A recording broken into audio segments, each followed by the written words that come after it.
How to pin a comment on Instagram. So first is that you want to go into Instagram and log in into the app, and from here you want to go into the post that you would want to pin a comment. So make sure that it is your own post or you have permission to pin a comment there.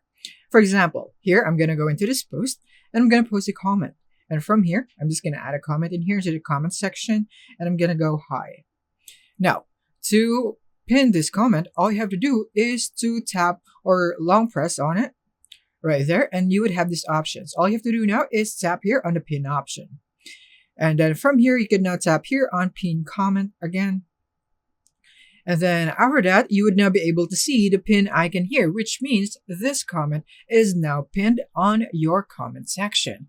And that's it. That's how you can pin a comment on Instagram.